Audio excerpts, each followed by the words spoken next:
12 solids in contact question. Order of the paper, A2. So the 3D graphic below shows a garden water feature in which 3 spheres rest on the ground and are in mutual contact. So the 3 spheres rest on the ground, so that we know from that means that their centres will be the radius up off the ground and are mutual contact. The drawing on the right shows the plan and elevation of sphere A. So there's sphere A, the elevation, there it is in plan. Draw the elevation of sphere B, right? And this part is quite simple.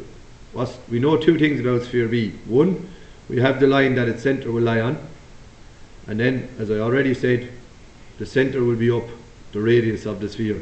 So, part A in this one is quite simple. Take the centre up from B, okay, and then whereabouts is the sphere here, there?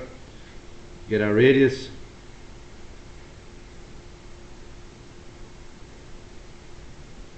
Right, that's the radius of sphere B. Mark that up off the ground.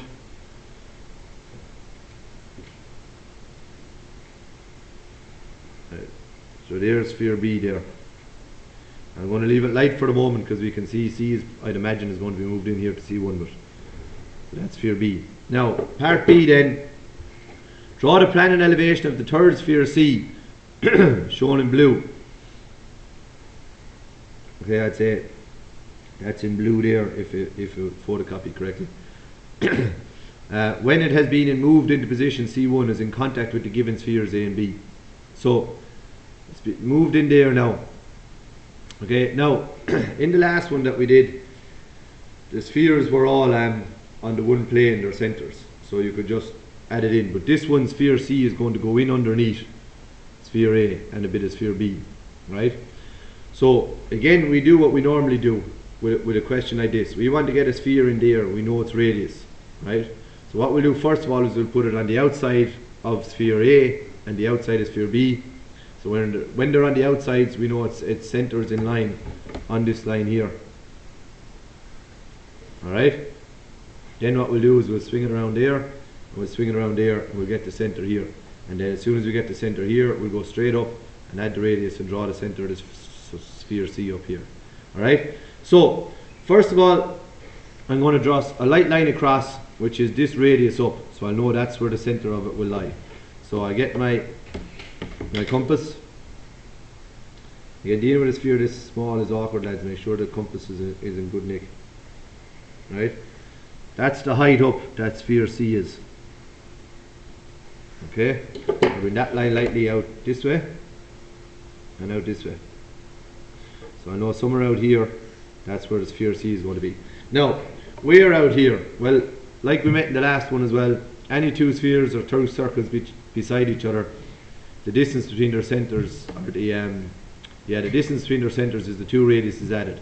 We have the radius of A, so I'm just going to draw a little line out there, and I'm going to add the radius of C, right, which is here. So this is the radius of C added on to the radius of A here. This is the radius of A, from there to there. Then what we'll do is we'll swing this centre down here like this, and that gives us this point, which is where the centre of sphere C would be if it was rolled out to the outside of sphere A here. Okay? And so then we can, now again, all you need to do is get the point. You don't need to draw the circle, but just so we have an idea of what we're doing, you can draw it in here.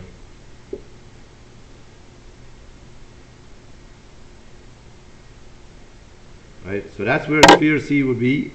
Now we'll bring it down so we have it centred directly below.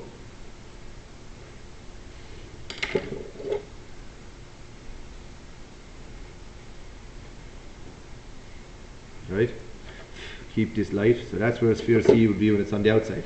Now we have to do the same over here.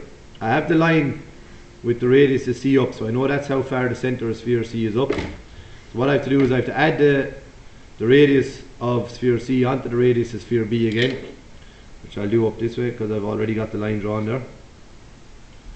So this is the radius of B from there to there, and this is the radius of C from there to there. So now I'll spin that down like that, and that's my centre. Then I get my radius as sphere C.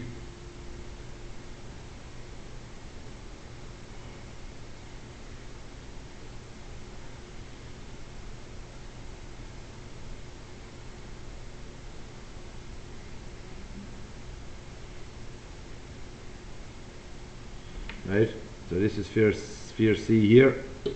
Bring the centre straight down.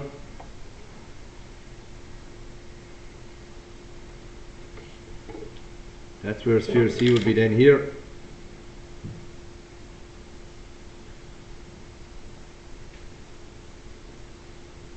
Okay, and finally then we're going to rotate from there around and rotate from there around. So you have the sphere when it is in line in mutual contact with A up here, and mutual contact with B here, found where they are in plan. So this is sphere C there, and then we'll just rotate them around like this. Right, so rotate that around there. So an arrow to show that that's rotated down, that's brought down, and then that's rotated this way. That's rotated down, that's brought down here, and this is rotated here. And that's the centre of sphere C then, lads. So we get our radius of sphere C. Right, I'll take it off of the original, I suppose, is the best way forward. And then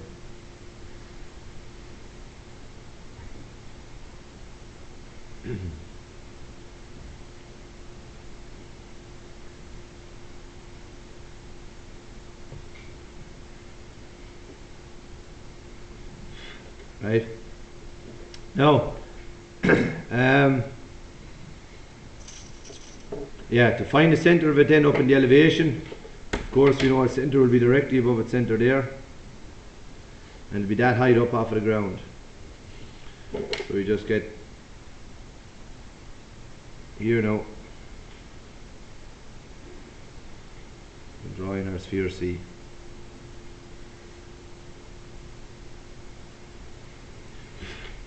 That's sphere C there, and that's sphere C. That's that 2012 answered.